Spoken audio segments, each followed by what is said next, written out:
Y'all, don't let Jubilee get you down. It's all over the place. Videos, viral videos, shorts, and everything about the new show that's out in streaming or whatever, where you get one person who is an intellectual or a commentator of note in a particular area, surrounded by 20 people who disagree with them from varying ranges of life experience, intelligence, or whatever.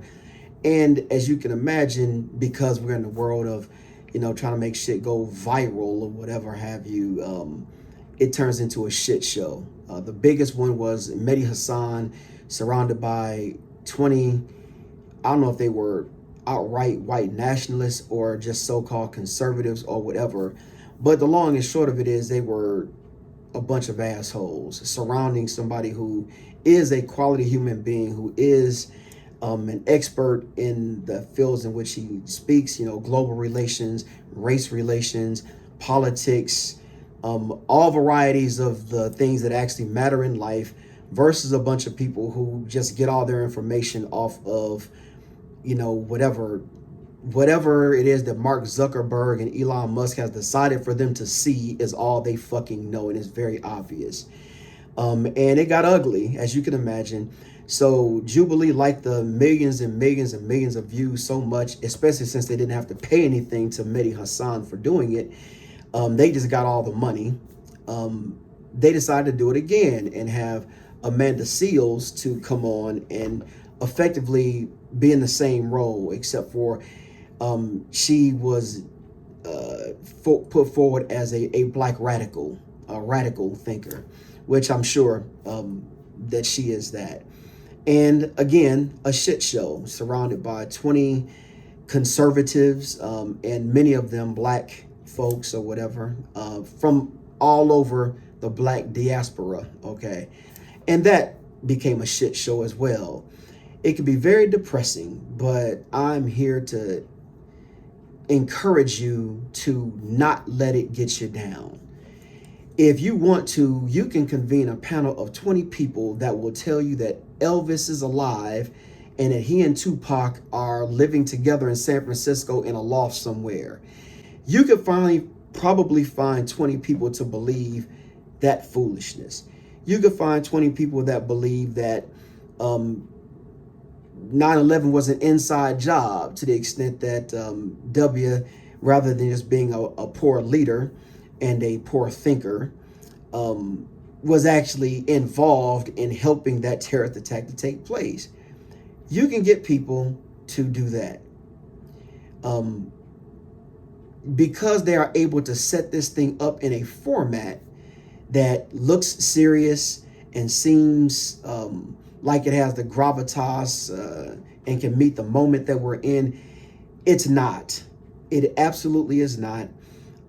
We are in a world now where everything that creates attention is given way more value than it actually has. We are rapidly becoming a nation of people who can't do shit but talk shit.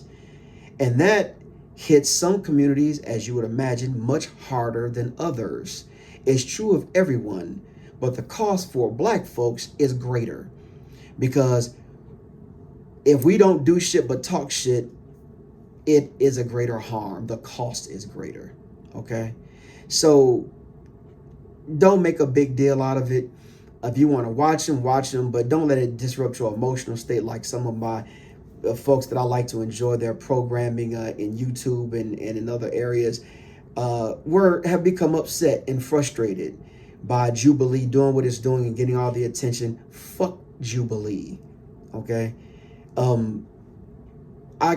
make it as plain as I can. Fuck them and what they're doing by trying to take serious conversation and turn it into a battle royale, free-for-all, from the world of wrestling and gladiators or whatever, and it's not advancing anything. The people who come in there with their ridiculous views and and prejudices and toxic souls and broken hearts, all they're doing is magnifying that shit all over the place. Yes, they look stupid, but the people who are even adjacent to that see kinship with them, you are likely to create more such people than to help them see the error of their ways and correct themselves.